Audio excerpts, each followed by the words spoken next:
Hi hello എല്ലാവർക്കും നമസ്കാരം. കഴിഞ്ഞ ദിവസം ബിഗ് ബോസ് മലയാളത്തിൻ്റെ എപ്പിസോഡിൽ നമ്മൾ ഒരു വളരെ ഡിസ്റ്റർബിംഗ് ആയിട്ടുള്ളൊരു വിഷ്വൽ കണ്ടു. അതായത് ആദിലയും നൂറയോടും നമ്മുടെ മറ്റൊരു മത്സരാർത്ഥിയായ ലക്ഷ്മി പറയുകയാണ്, നിങ്ങളെ മറ്റൊരാൾ വീട്ടിൽ കയറ്റാൻ കൊള്ളത്തില്ല. അതേപോലെ തന്നെ അവരുടെ 4 വയസ്സുള്ള കുട്ടി ഇത്തരം കാര്യങ്ങൾ കണ്ട് പഠിക്കും. അതേപോലെ തന്നെ ഇത്തരം കാര്യങ്ങളൊക്കെ നോർമലൈസ് ചെയ്യുന്നതിനോട് യാതൊരു വിധത്തിലുള്ള യോജിപ്പുമില്ല എന്നാണ് ലക്ഷ്മി പറഞ്ഞത്.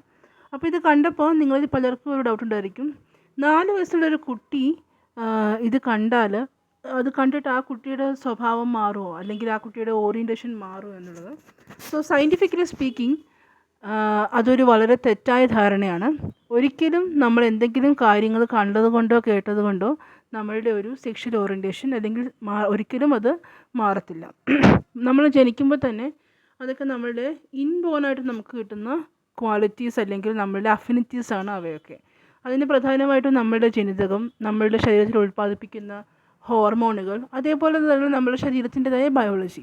സോ ഇതൊക്കെയാണ് ഒരു വ്യക്തി അയാളുടെ ലെസ്ബിയനോ ഗേയോ ഒക്കെ ആയി മാറിത്തീരാനുള്ള കാരണം. അതൊരിക്കലും ഒരു തെറ്റല്ല താനും, കാരണം അവർ അങ്ങനെ തന്നെയാണ് ജനിക്കുന്നത്.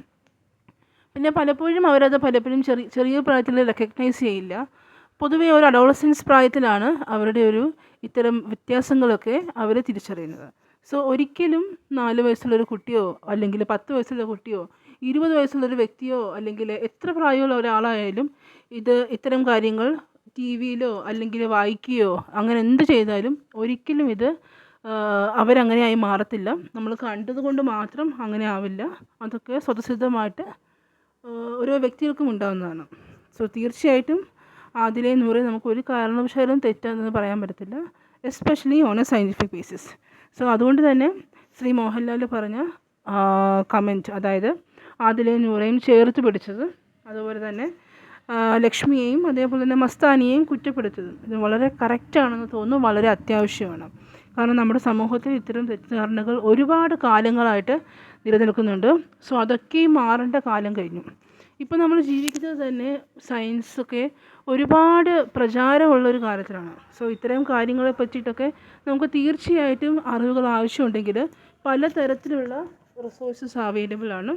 സോ ഇപ്പം ഞാനീ പറഞ്ഞ കാര്യം ശരിയാണോ എന്ന് നോക്കാനായിട്ട് നിങ്ങൾക്ക് തീർച്ചയായിട്ടും പല റിസർച്ച് ജേർണൽസ് അല്ലെങ്കിൽ പേപ്പറുകൾ അല്ലെങ്കിൽ ഏതെങ്കിലും തരത്തിലുള്ള പബ്ലിഷ്ഡ് കാര്യങ്ങൾ നിങ്ങൾക്കത് ചെക്ക് ചെയ്യാവുന്നതാണ്.